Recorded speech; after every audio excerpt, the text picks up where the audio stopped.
David, over the years, I guess you've led a number of youth projects.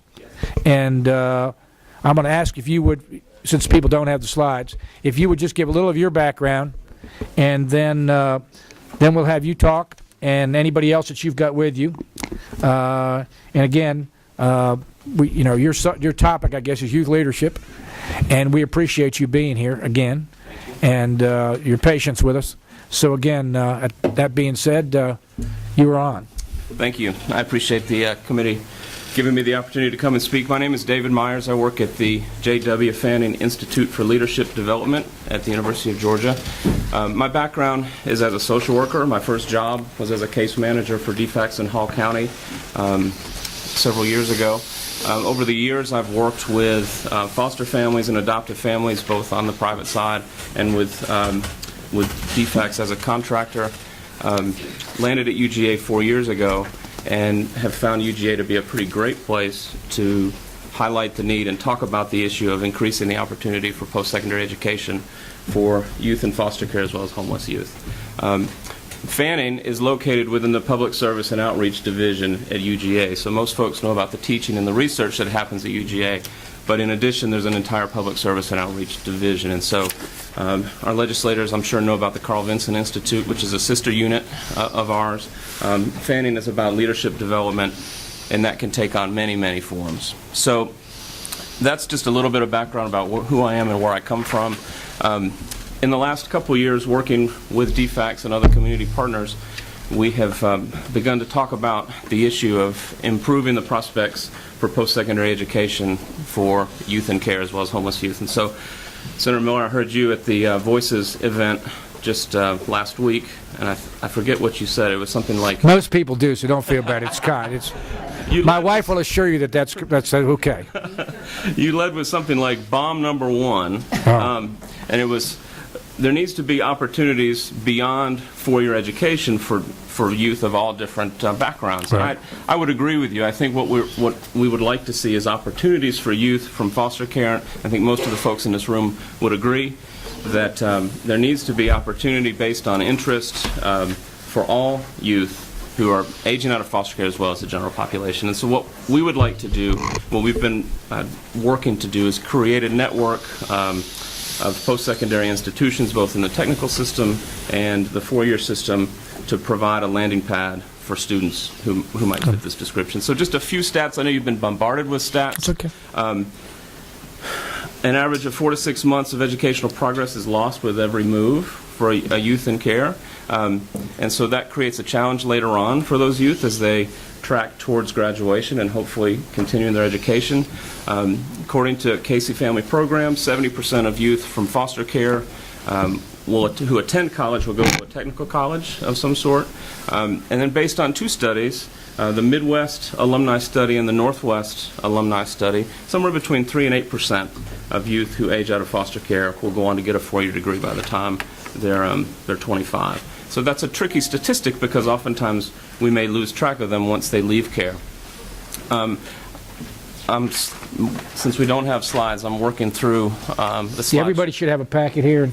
Okay. Up in the front. I want to highlight a few things that already exist in Georgia to point out some of the good work that's happening. Every youth in care who's a part of the independent living program has the opportunity to participate in an individual development account where they can invest money that gets matched, and then they can use those savings towards education or a vehicle or some business opportunity. DFACS administers the Educational and Training Voucher Program, which are federal funds to support youth continue their education post-high school.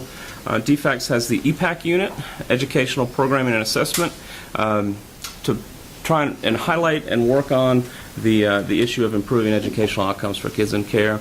There's a recent data sharing agreement between DFACS and the Department of Education, which allows case managers to see in real time how their youth are doing educationally. And then also I want to just point out the College Access Challenge Grant, which is administered through the Board of Regents.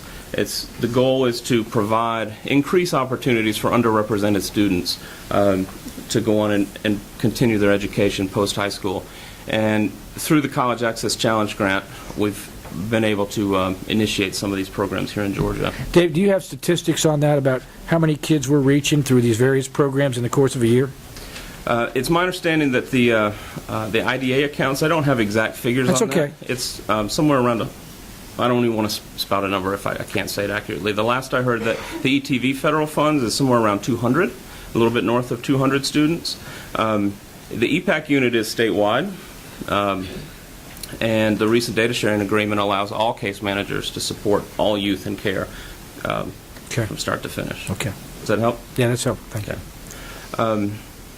There is a national movement to address this issue and work with this population, highlighted by a couple of different distinct programmatic types. One is campus-based programs. There's Casey Family Programs, again, has created a document called Supporting Success, which the framework lays out the path for creating a campus-based program out of post-secondary institution that provides financial support, academic support, social and emotional support. A good example is the Guardian Scholars Program, which began at Cal State Fullerton 15 years ago. You have a website there in case you're interested in looking at that later on. One of the key points about a campus-based program is to create designated points of contact across campus. And one of the things we know about youth who age out of foster care is oftentimes if they don't have people who they can talk to back home, they need folks who can support them, right? And so we all do. We've all needed that as we went off to school. So that's an example of a campus-based program.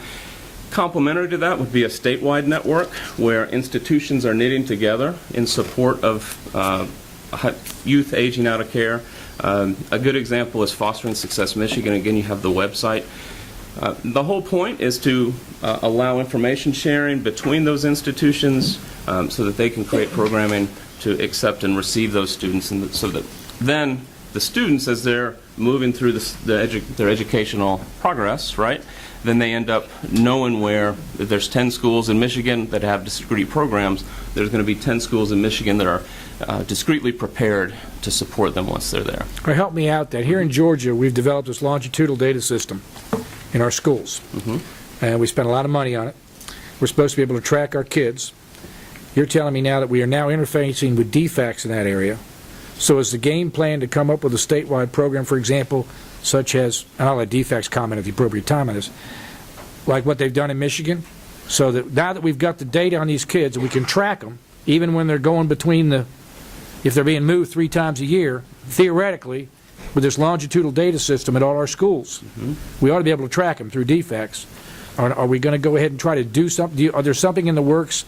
Are you aware, like they've done in Michigan, or is that still too early? So in Georgia, I would say it's too early. I would prefer to let DFACs comment. That's fine. That's fine. I just wondered if you had any knowledge of that. I don't. All right, we'll let them talk about that then. And the statewide network is between post-secondary institutions, and so they do their own data collection and track how those students who come out of high school and then land on their campus, they track their graduation rates and progress that way. Okay. The next slide is just a map. This is, again, prepared by Casey Family Programs. We've worked closely with them over the last couple of years. There are a number of different colors on here. One of the things that Casey has talked about is state tuition waivers, and I think that's an opportunity I'll talk about in a little bit. The states in light blue, where there are some college-based support programs, Georgia is highlighted as sort of the denim color, I'd say, where there's potential for systems collaboration, and that is, I think the collaboration has begun to happen, and we have the opportunity to increase that collaboration as well. When you say systems, are you talking the technical colleges and the university system? Or are you talking in conjunction also with DFACs? Or you just talk between the educational institutions? My hope would be is that we're able to continue the work that's going on now, where we would link technical college, university system, and DHS. Okay. Yeah. Just a little bit about what we've begun at UGA. We're calling it Embark. It is one of those campus-based support programs that we're talking about. We're going to. We've already developed those specific points of points of contact across campus, from financial aid to admissions to housing, all those key components that are important to student success, and especially as they transition to UGA, right? Okay. And I want to give a quick example of a student that we've worked with just in the last semester. She grew up in foster care, was adopted when she was 17.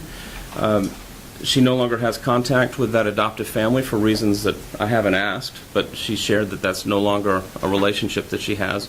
She went to a private school in her first 2 years of school, racked up massive amounts of debt, ended up at UGA sometime later, was faced with a situation where she no longer has the opportunity to borrow additional dollars. She's already got huge amounts of debt.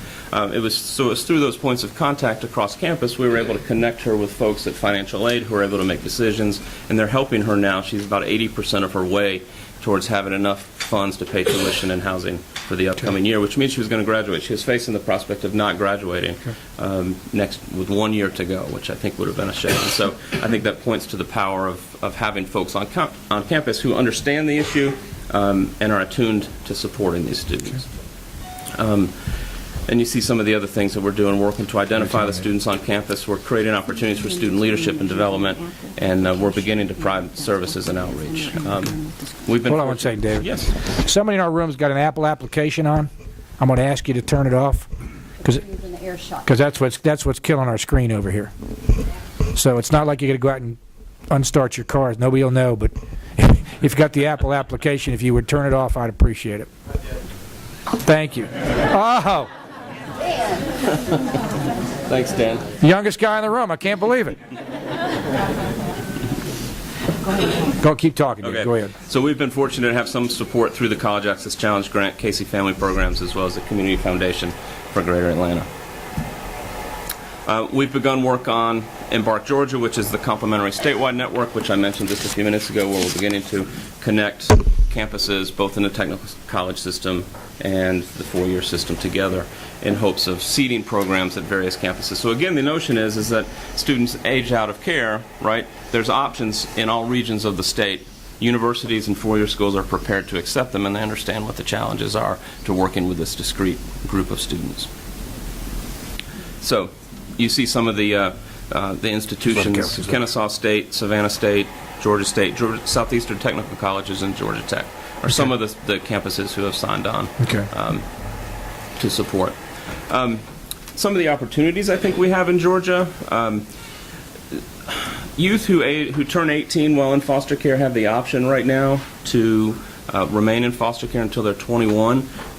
It's an opt-in system rather than opt-out, although practice may be, the case managers may be treating it as an opt-out system, so it's assumed. I think we could do, that may be a policy change to make that assumption, that students will remain in foster care until they're 21. The outcomes are much better for those students who continue that support. I think funding tuition waivers is an opportunity for students who are aging out of foster care. I think there are opportunities to help develop campus-based programs at a number of institutions across the state. I think there's an opportunity to expand or build summer bridge and transition programs for youth who turn 18. Washington State has a fairly comprehensive program called their Passport to Success that comes with a commitment on the part of the student, but also a commitment on the part of the state to prepare those students and provide financial support and increased opportunity for those students. And I think that we have a significant infrastructure here in Georgia already. The Georgia Youth Opportunities Initiative, which is housed at MAC.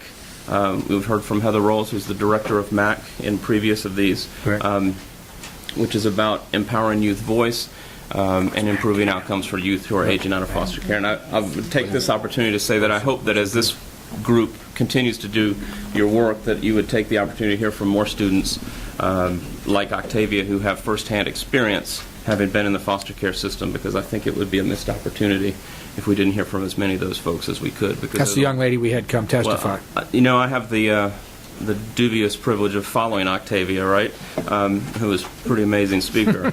I think as many of the students who have Octavia's experience and are willing to talk to y'all about their experience and what they perceive the needs to be, I think would be an advantage to us all. Okay. I would also like to take a second to talk about there's a conference that's coming up in February that's sponsored by the Board of Regents through the College Access Challenge Grant, and the goal is to bring folks together to talk about this very issue, not only with supporting youth from foster care, but also other at-risk populations, including homeless and first-gen students. And so, Did you get that in here? Yeah. yeah, the slide is in there. Right. And so that's what I've prepared. I hope that you will continue to consider this issue. Senator Miller, I know you've mentioned the transition issue time and time again Right. throughout these, and I think it's very important to factor that in. And so I appreciate the opportunity to come and talk with y'all. Like I said, we appreciate your patience in coming back. And so, any questions at this point?